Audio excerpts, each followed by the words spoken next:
Take it away, Kelly. Hey, welcome everybody. Today's noon Zoom Fortuna Chamber of Commerce meeting. And I'd like to turn it over to Bernie at this time, who's agreed to lead us in the Pledge of Allegiance today. I pledge allegiance to the flag of the United States of America and to the republic for which it stands, one nation, under God, indivisible, with liberty and justice for all. Thank you, Bernie. We appreciate it. Do we have any new members or guests joining us today that'd like to introduce themselves? Nobody? All right. And I'll apologize in advance for my voice. I am starting to lose it now since I've been getting over bronchitis, so I apologize. I'll turn it over to you, Renee, at this time for any chamber announcements. All yours. Great. So last Wednesday, we got to go see the new Redwoods Rural Health Center that is across from McDonald's, I think, or Burger King, one of those two. It's over at 930 South Fortuna Boulevard, where Asti Chiropractic used to be. And they are offering acupuncture and behavioral health services immediately, with hopes to add other services like chiropractic and some other things later down the road. So really cute space. They're getting together. And they are there to help with low income. They'll take insurance, no insurance, and they offer a sliding scale as well, which is really nice. So check out them when you get a chance. We had a little ribbon cutting, and you'll probably see something in the paper, I'm guessing, Mary Bullwinkle, at some point. Just a reminder that tickets for the Chamber and Skate Park fundraiser coming up on April 9th are now available at Umpqua and Co-Central Credit Union, also here at the Chamber office. You can give us a call with a credit card or stop by, give us a check, and we'll give you the tickets immediately. We have some amazing raffle prizes that I just finished building the website out for, so you can click on that now. But just a few of them, just to shout out, we got a huge 27 skateboard packages with safety equipment to give away. Yes, you heard that right. 27 longboards with helmets, knee pads, wrist pads, and elbow pads. And that is courtesy of Sport and Cycle, Hops and Humble, and a whole lot of sponsors. So thank you for making that possible. We also have from Eel Valley Appliance, they donated a chest freezer that's gonna have 50 pounds of hamburger meat donated by Humboldt Grass Fed. We've got overnight packages at Benbow Inn, Historic Inn, and also at Bear River. Bear River also includes dinner for two and $50 in promo chips. So you can get some fun in there. We also have $200 in lotto scratchers. Those are just off the top of my head. Plenty of stuff, lots of really great prizes. Thank you to everybody who has so far sponsored. We really appreciate it. As we get more prizes in, we'll be updating the website. So, and also our event page. I've been posting some of the prizes onto our event page. What else? Next Monday, we are welcoming Cooperation Humboldt. They have a worker-owned program, and they're going to talk about that. And then tomorrow at 1 is our non-supervisory employee sexual harassment avoidance training. We still have seats left. So if you haven't gotten around to purchasing those, you have through today to do that on our webpage, fortunachamber.com/training. And then on Wednesday, the 24th, will be the supervisor and owner training. That's the 2-hour training. Both of them start at 1 o'clock. The 1-hour training is $25 and the 2-hour training is $40, and it is open to members and non-members. So spread the word, and that's all I had. And I know Jen Brown wants to talk about her open meeting with CDBGs. Yes, the BGs. I wish it was so exciting. I know. Hi, my name is Jennifer. I'm the Economic Development Specialist for the City of Fortuna. The position was created just a couple of months ago so that we can focus on applying for community development block grants funds. The city is eligible for funds. We found out today there's even more funds that we are available to us. So the meeting is this Wednesday at 5 p.m. on Zoom, and it fulfills the public participation requirement, and I have not received any comments from the public.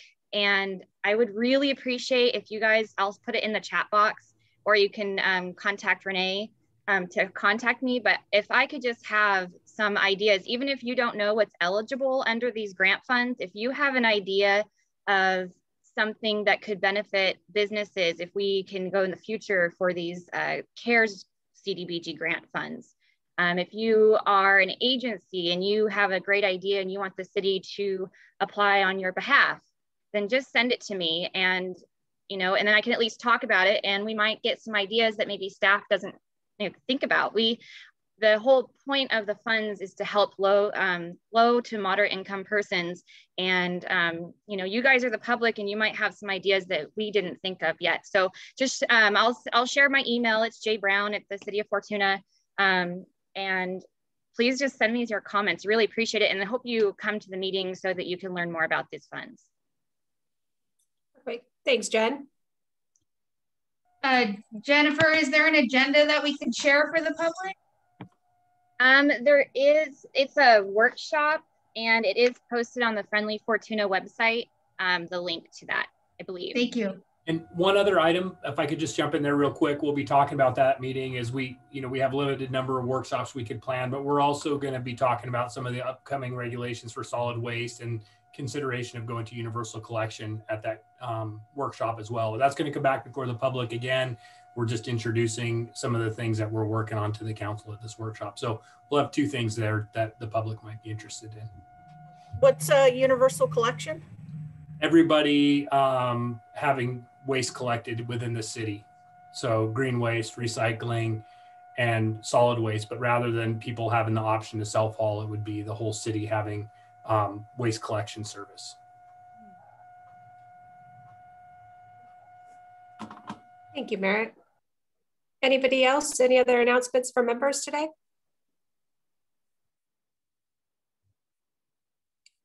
All right, and I see that Jen put her email address there in the chat for everybody to see. So nobody else has any other announcements at this time. I'd like to go ahead and turn it over to our guest speaker today, Michelle Bushnell, our 2nd District Supervisor. The floor is all yours, Michelle. Welcome. Thank you. So thank you for having me today. I really appreciate it. I know some of you and some of you I don't. I want to do just a little introduction. I'm Michelle Bushnell. I live in the Blocksburg area in Southern Humboldt. I am a 4th generation raised Southern Humboldt resident. I grew up on a cattle ranch there, and I have 3 children. My husband has 3 children, and we have a variety of businesses, and I decided to add supervisor to my job.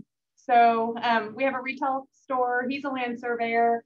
We do a little bit of cattle ranching and have some rentals and so forth and so on. So I became interested in running for supervisor a few years ago when I, as a business owner and landowner, didn't like the direction that I saw the 2nd District going in, and thought I could be helpful. No other reason. I have great respect for past supervisors. It's an endless job, and I feel everybody's tried to do their best in the past. So I wanted to talk a little bit, well, with that, does anybody have any questions about me before I talk about a few things? And Rex, you're not allowed. How's the first couple of months been going for you? It's a lot. It's especially with COVID, it's a lot to digest and meet people and figure out where I'm supposed to get the information that I need. Doing the meetings over Zoom, the BOS meetings over Zoom is interesting. I feel it's not as personal as it could be if you had constituents standing in front of you. Although I do like that it allows constituents from the more rural areas to have that access. And I think in general, not having the social aspect has been difficult for me to meet people, say in the Fortuna area. I try to get out there, but you just want to respect people's wishes about COVID. So I try hard to do that. So other than that, it's okay. It's just an uphill climb for me right now, just trying to take in and learn all the information that I need. And it's I do enjoy it a lot, most aspects of it. I like to be helpful, and so that's the part of the job that I really do like. The government governing part or legislative body that our supervisors are, I'm learning it. So that's interesting. Any other questions before we go on? No? Okay. So I wanted to talk about a few things, and I'm going to tell you guys right away that Renee gave me a cheat sheet because I said, what do you want me to talk about? So I think there's been a lot of questions. I've got a lot of questions, and I think Supervisor Bone has gotten a lot of questions also about many businesses have applied for the COVID grants and are waiting on their checks. So what I am told, one thing I want to say is that in late December 1st and January, they were approved and they were sent to the auditor's office. So they are sitting at the auditor's office waiting to be sent out. So if you are, Renee, especially for you, if you're having businesses ask you, have them call the AC's office and inquire where those checks are and what's holding them up and how they can be sent out. I think some other issues that are on the forefront, especially for Fortuna, is the closing of the OB department at Redwood Memorial. While I can understand from a business point, I think it's going to be a hard adjustment, and I know that the communities are rallying around trying to figure out a different solution. So I'm very supportive of that, and I probably will just leave that right there because it's a pretty emotional discussion. Cannabis is a big thing in Humboldt County. In southern Humboldt, where I'm from, in the more rural areas of the 2nd District, it's very prevalent down there. And there's a lot of, it's very fluid. So there's a lot of, there's a lot going on with it. And it takes up a lot of my time trying to help people and, make sure things are working right for my constituents. And also for my non-cannabis people, they have a lot of concerns about cannabis grows going in next door to them. And so I field a lot of those questions and that takes up a lot of my time too. So yeah, I kind of would like to ask or answer questions because that helps me and helps people to get to know me. So if anybody has questions. I received 2 questions by email, so I'm happy to throw those at you. Okay. So, outside looking in, what do you think is Fortuna's greatest missed opportunity for economic stability and growth? I'm sorry, Renee, someone was distracting me. Say that again. What do you feel is Fortuna's greatest missed opportunity for economic stability and growth? Wow. Missed opportunities. I'm just learning the Fortuna area as far as the business goes. I can say that cannabis probably is a little bit of a missed opportunity, and I'm not talking about the growing. I'm talking about possibly a dispensary. If cannabis felt like it was, or Fortuna felt like it was something that they could get behind or even mildly support, I think there's a lot of revenue there. I know for the city of Riadel, it has helped them tremendously as being a small incorporated area. So I think there is possibly some missed opportunities there, just being truthful. I'm not sure it's what Fortuna wants, but just being truthful. And then, Fortuna does well with their business and their business districts. So I would really have to do a lot more investigating to figure that out. I do feel like Fortuna really is doing it well as far as business goes. I think COVID has definitely hindered, and I think we could have done a better job there, possibly with having a little bit more local control. And I mean, no disrespect to anybody. COVID is a very personal issue, and we have a lot of guidelines. Unfortunately, I think for our county, our guidelines are come to us from a much more populated area. So I do feel that it has been an issue with us being so rural. Does that answer that one, kind of? And so then the other question is, what's your #1 priority for your district as supervisor? My #1 priority for my district is to make sure that my constituents are heard at whatever level they choose. Also, I do think, unfortunately and fortunately, economic stability is what makes any county, any area move forward. And so I think that we as a county and a district missed some opportunities that possibly, that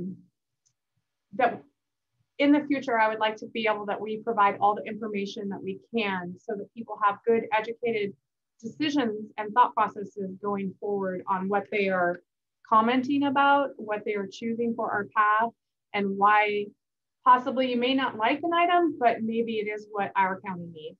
So I think information and communication are really, really key for my district and for Humboldt.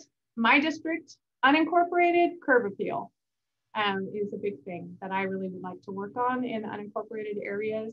Not anybody's fault, but we lack a little bit of it in the unincorporated areas of the 2nd district, and I would like to be helpful with that process. In the incorporated areas, I'm still finding my pathway. You guys do a really good job of your own towns. So I'm just trying to be helpful in any way I can and be supportive. On that note, I also wanted to let anybody know that is dealing with or thinking about the OB. The Board of Supervisors did send a letter to the AG in support of keeping the OB department open. So I just wanted to pass that along. And we're trying to figure out how we can be supportive. Any other questions? I'm sure Rex could help us out. I tend to talk too fast and I'm kind of to the point, so I'm sure Rex could say something. Unmute yourself. 3 months into the job, who's your favorite supervisor to work with? Oh, he said, and I say he's a shit. So I am learning how to work with my fellow supervisors, and I had to send Rex the link, Renee, because he couldn't figure out how to get on this. But that is interesting, me learning all the personalities with all the supervisors and the staff here. And I really enjoy that part. Of course, we're at half staff, so I haven't quite met everybody yet, but I'm looking forward to that. I'm looking forward to possibly getting back in chambers. I'm hoping that that will be sooner than later. I feel a little bit robbed because I wasn't able to be sworn in with my family, and I have yet to attend a BOS meeting in person. And I know it's just what it is, but if you're asking. So I know one of the things that came up recently with the supervisors was the Tourism Bureau. What do you feel is the role of the Humboldt County Visitors Bureau versus, some of the smaller, bids and main streets and tourism centers through chambers? How do you think that all will come together? Well, I think, and I may be wrong, but this is my perception. I think the job of the Humboldt County Visitor Bureau, they have two things. One of them, the biggest, I think, is their responsibility is advertisement for the county of Humboldt as a whole. And then also they're the driver of the TOT funds to the outlying chambers. So they receive the funding from Humboldt County, and then they disperse it from there out to our all of our local chambers. So that's twofold. They do a lot more, everyday stuff. But I think for me, their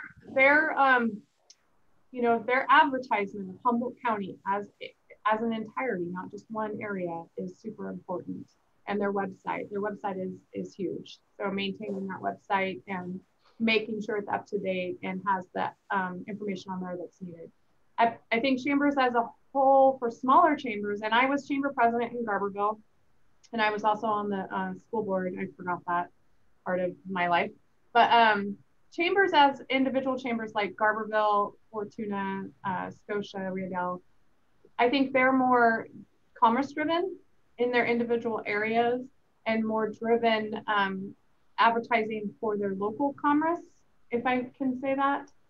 I know the one in Garberville being unincorporated, the merchants in Garberville do heavily rely on the chamber there. And I know for Fortuna, you have your chamber and your FBID, I think. So you have probably a dual responsibility there. I do think that chambers can advertise their area and then include other areas, possibly to get the word out. I think that's really important. But selling Humboldt County is really important to any chamber. That's how you get here. That's how you get tourists here. And to sell that, you have to advertise those business entities and where you stay, what kinds of activities can happen in Humboldt County. And for me, it's all inclusive. I think Humboldt County has many things, starting in Southern Humboldt and ending in Trinidad, at the end, north to south or south to north. And I think that for us to do a good job and capture people here, we have to sell all of it, just not one spot.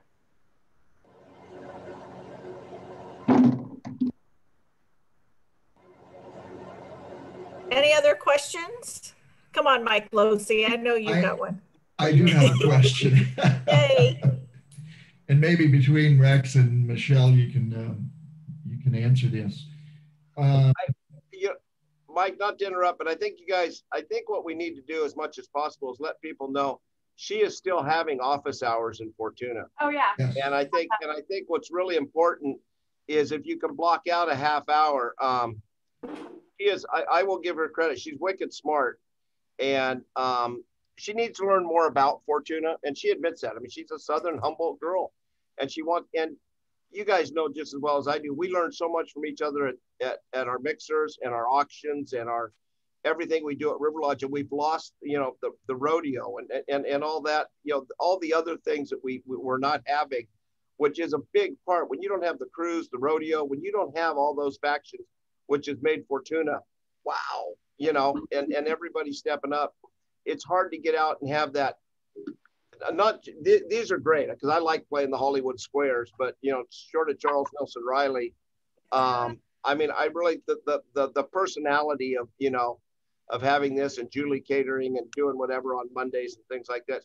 She's missing that. I think it's up to you guys to school her on all factions of there's all different angles, but I mean, I think it'd be worth somebody from Merritt sending somebody down from the city to explain to her about public works and what goes on and what's going to go on with the water, the overflow across the river and things like that. And then all you other people stopping in as needed. She's done really a fairly good job of trying to meet most of the council members and things like that. But she's wicked smart. She really likes Fortuna a lot. She owns property in Fortuna, you guys. And she, to her credit, absolutely, she's zoning in on every council meeting, and she's been in. I don't remember a chamber meeting that she's missed. She's really trying to learn the community, which is to her benefit.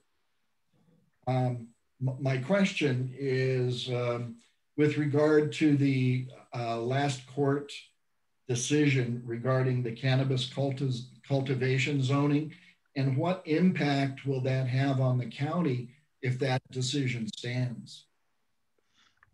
So I don't know that we've decided that, so it went to appeal and we lost that appeal, and I don't know that what our path forward is now from there, but it could impact as far as, in the lawsuit, it would be refunds. But there is requirements to those refunds that you would have to prove that you didn't cultivate during that, during that time. So the obvious answer is it would be we would lose funds from the general fund because we'd have to refund cannabis growers. And Rex, did you want to add anything else? Well, and there's canopy is canopy, aisleways are aisleways, and these are things before Michelle got on that we have dealt with on a roundabout basis instead of just how big the greenhouse is, what's actually being used. And I sometimes think, I've had so many people that have decided not to grow there. And I use the anecdote. Everybody says we're just worried about the big grows. I think people should know that there are 50% of our grows are under 10,000 square feet. 95% of our grows are 1 acre or less. So, and if anybody's in the ranching, 1 acre is not going to, you're not going to grow a cow on 1 acre. So I don't think so, Becky. So I understand the overlay on it, but at the end of the day, the mom and the pops and the people, the heritage growers. I mean, and you got to understand, I always tell them the heritage growers were dope growers before they were heritage growers. So that, until it became mainstream. So as we move forward, we want to bring them in. We want them out of TPC zones. We want them on ag land. But on this Measure S, there is going to be some kickback. There's going to be, they have to prove a lot of things. It's not just give us our money. It's not a devastating. It's actually the ruling is probably accurate to where it should be. So. And I was going to say that too, that the ruling I think is accurate also. And the aisleway, as far as the aisleway square footage goes, I think I've had some frank conversations with departments, and if you come in and you say to a department, I don't grow in 700 square feet of my aisleway, I think that our department heads are going to recognize that. That's obvious if you have an aisleway, and so that is to the benefit of the farmer. You could grow that square footage. You're getting charged for it, so you could grow it. It's going to help the small farmers for sure, because they'll be able to increase their overhead. They're growing space, although they're still paying the same amount of tax. So I do think, and I don't know if we're settled on the ruling yet, but I do know that it's not a bad thing for the farmers. It's not. Okay. Thank you. You're welcome. Kelly had to jump off because she's short-staffed this week, so I am your hostess with the mostest for the time being. So anybody else have any questions? Yes, Merritt. So just a couple one comment, one question. Michelle, I'd be more than happy to set up a time with you on Thursdays, and I can show you some of our projects and talk to you about what's going on at the city. So let me know if you want to do that on Thursday mornings, if those are still your office hours. Be happy to do that. And then the second thing, I guess I would say, one of the things that comes up every year, and it's a lot of stress for us here at the city, is trying to get the Measure Z funds for our safety positions. And every year we have to go through a lot of effort to submit those applications. And then it becomes a bit, of a question with us at the Measure Z committee, whether or not they want to fund those. And it seems like there's a number of important public safety positions. For Fortuna, it's a drug task force and officer and the school resource officer that make a lot of sense to have continuity going on in the future. Do you think it's a possibility to make some of those important positions, especially when Fortuna sees a small amount of the revenue it generates? Those positions are about, what is it? I don't know, around $300,000, maybe plus or minus, but Fortuna generates over $750,000 with that special sales tax. What are the chances of getting some of those public safety positions that we need ongoing to be permanent, so we don't have to fight and scrap for it every year when, it's been established since inception that they're important to be funded by Measure Z? So I did see your guys' application this year, and it was the same as last year's. I don't know the answer to that, Merritt, and I happily can ask the question and have been trying to update myself about Measure Z and how it is funded after the sets amounts, to the sheriff's department and to the fire department, so are deducted out. So I don't know the answer to the question, but I'm happy to find it out and to investigate into that. I also did want to say to everybody that I communicate really regular with Merritt, and I do have office hours from 9 to 1 on Thursday. But, everybody, especially with COVID, Merritt and I text a lot. I'll ask him, what's this, what's that? And I'm just really to the point if I need, or I have a question, and he's been really great about responding to me and filling me in, and even saying, hey, this is coming up on the agenda, what do you think? Or I'll do the same, like if something is on the agenda about Fortuna, I feel really comfortable reaching out to Merritt and having those discussions, as I do with most of the council here. Everybody's been very welcoming, and I think I've met all the council now, which I really have enjoyed the conversations I've had with everybody. So I don't know is the answer, but I will find out and have the conversation. Yeah, and I think the Measure Z committee is probably not going to get there themselves. It seems like it's something the supervisors would probably have to initiate when we see those things. But anyway, that'd be something that'd be great for the city to not, have to wonder whether we have to restructure our org chart in the police department annually. I do think, especially when you're trying to do a budget or build a budget, it's really hard not knowing if you're going to have to cut that position or try to fund it differently, and where are you going to get those funds from? I do understand that 100%. Thank you. Mm-hmm. Can I say something? Oh yeah, hey Tammy. Hi. I just wanted to let everybody know at the last advisory committee for Measure Z, they actually did, they are going to be sending the advisory committee or advisories to the Board of Supervisors. And they did want to fund our 2 positions this year and possibly part of our radios, they're at the bottom of the list, depending on how much funding there is. So that will be going to the Board of Supervisors meeting. So I was happy that those positions were included in their advisory. Thank you, Tammy, for that. I would say also that those are both regionally significant positions. The Drug Task Force officer covers the entire county, not just here. And our school resource officer is awesome. She covers areas outside of the Fortuna Unified School District areas and goes to the schools in Riadell, Hydesville, Lolita, everywhere. I think. And during COVID, when the schools were shut down, she helped facilitate the lunch program for the kids that were not in school and were not going to be getting lunch. So she's a great asset to the county, not just Fortuna. So thank you for what you've done for that. Mike, I think any school resource officer is worth their weight in gold. And if, you know, the Measure Z funds were, it was created for, you know, safety for our communities. And I wish every school had a safety resource officer. They wear many hats and are just, I can't say it enough, they're worth their weight in gold. And Mike, with that, you said your resource officer does cover Ferndale, Riadell, the Eel River Valley, where it goes all the way and leaks over to Lolita and schools of need. So that is a huge thing.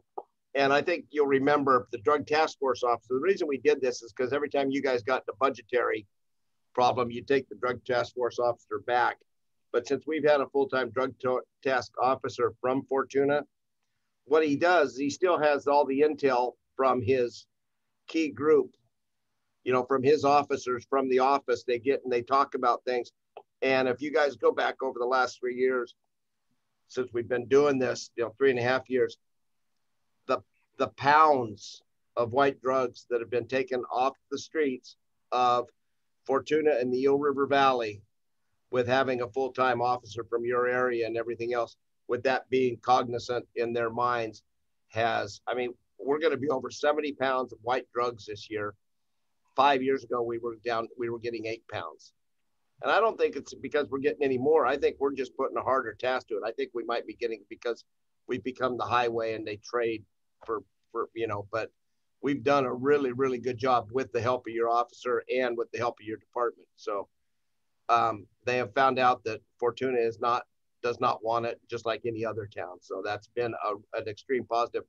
And that's a hard thing to take away. I know it would be nice not to have to fill out the form every time, Merritt, and I'm not sure how we get about that, but you know, we've tried not to, you know, be sucked into too many wages. But some of these things are going to be a no-brainer every year. So, i.e., you're a drug task force officer at school resource. Are there any more questions? Hi, Michelle. This is Denise Merkel with McLean Foundation. So yeah, I would love to do one of your Thursday meeting times and love to bring you out to the Gene Lucas Community Center and just give you a real snippet of the history of that development and what we want to provide to the community, if we even know at this point with COVID, but you know, it might change a little bit. So I will directly contact you. Is your cell phone on the supervisor page?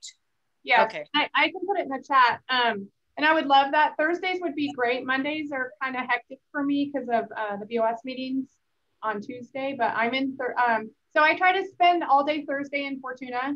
And when I'm done with my office hours, I try to go around to the businesses and say, hi, I've stopped at the Fortuna school. I've missed people because of COVID though, you know, and I didn't make appointments, so that's my fault. But so I try to do that. And then Wednesdays also are my kind of travel around day to meet people. you know, if people call and they want to see me or they want me to see a project in the 2nd district, I've committed Wednesdays to doing that.